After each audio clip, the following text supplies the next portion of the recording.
আসসালামু আলাইকুম রহমতুল্লাহ। আশা করি আল্লাহ পাকের অশেষ রহমতে সবাই ভালো আছেন। যে যেখান থেকে দেখতেছেন ভিডিওটা, সবাইকে জানাচ্ছি নতুন আরও একটি মালয়েশিয়ার গ্রামীণ ভিডিওতে স্বাগতম। আমি এখন মালয়েশিয়ার একটা গ্রামের ভিতরে আছি। মূলত একটা জায়গায় গিয়েছিলাম, তো ওইখান থেকে ফেরার পথে এই রাস্তা দিয়ে গিয়েছিলাম, কিন্তু যাওয়ার সময় ভিডিও করি নাই তাড়াহুড়ার কারণে।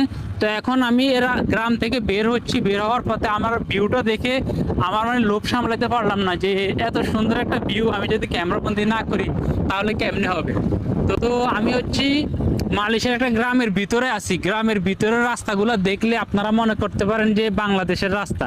আসলে মালয়েশিয়ার গ্রামীণ পরিবেশটা বাংলাদেশের পরিবেশের মতোই। আমি এখানে এসে বাংলাদেশকে মিস করি এটা যদি বলি তাহলে ভুল হবে, কারণ মালয়েশিয়ার গ্রামগুলো হচ্ছে বাংলাদেশের মতো দেখতে, এই জন্য হচ্ছে বাংলাদেশকে মিস করা হয় না। আমি মালয়েশিয়ার গ্রামে প্রবেশ করলে মনে হয় যে আমি মনে হচ্ছি বাংলাদেশের গ্রামে রয়েছি। তো দেখেন, এক পাশে হচ্ছে খাল, খালের পাশে হচ্ছে রাস্তা, আর তার পাশে হচ্ছে বিভিন্ন বাড়িঘর আছে, মানুষজন থাকে। তো এখানে এই খালের মধ্যে মানুষ বড়শি দিয়ে মাছ ধরে।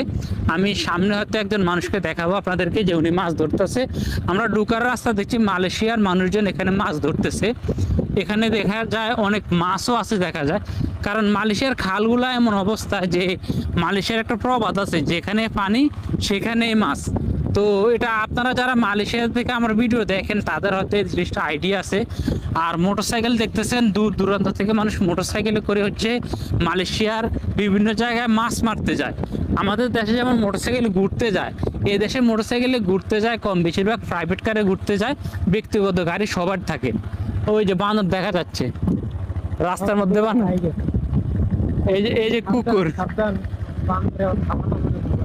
এই যে বানর ওই রাস্তার মধ্যে। আমি ভয় পাইছি রাস্তার মধ্যে। ওইদিকে কলা বাগান, মানুষ কলা বাগান করছে। তো মালয়েশিয়ার গ্রামীণ পরিবেশগুলা যে কাউকে মুগ্ধ করবে।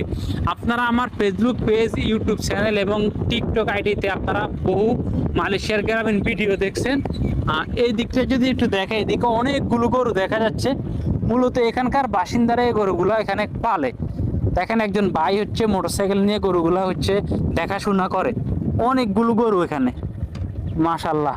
মানে ভিউটাও খুব সুন্দর দেখে, যে কেউ মুগ্ধ হয়ে যাবে যে এত সুন্দর এতগুলো গরু, মানে বাংলাদেশের মতো পুরা। আমাদের বাংলাদেশে গরুগুলা কিন্তু এক জায়গায় বেঁধে রাখে, বেঁধে ঘাস খাওয়ায়, আর এখানে গরুগুলো সব সাইরা দেয়, যে যার মতো হচ্ছে ঘাস খায়। আর একজন মানুষ থাকে, এই যে মানুষ, তো একজন মানুষ থাকে, উনি হচ্ছে সরায়, অথবা যখন সন্ধ্যা হয় তখন নিয়ে যায়। এই মুহূর্তে প্রায় সন্ধ্যা আমাদের গণি আসছে, শেষ বিকেল। আর উনি হচ্ছে এখন গরুগুলোকে হয়তো খামারে নিয়ে যাবে। এটা হচ্ছে একটা লেক, খুব সুন্দর একটা লেক দেখা যাচ্ছে, যদিও আসলে সময় নাই যে ওইদিকে যাব। আর লেকের পানির মধ্যে মাছ দেখা যাচ্ছে, যদিও ক্যামেরার মধ্যে স্পষ্ট না।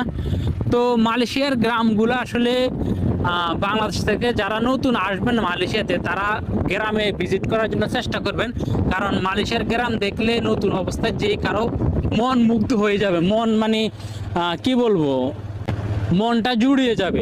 আমি মালয়েশিয়া আসার আগেও কিন্তু কখনো কল্পনা করিনি যে মালয়েশিয়াতে আসলে এরকম গ্রাম দেখবো। আমি মালয়েশিয়া, ভাই মাছ পাইছে না? না না, পায় নাই।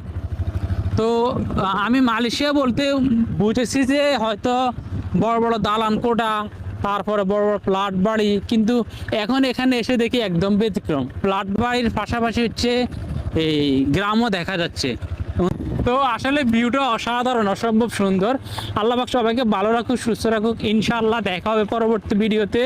আসসালামু আলাইকুম, আল্লাহ হাফেজ।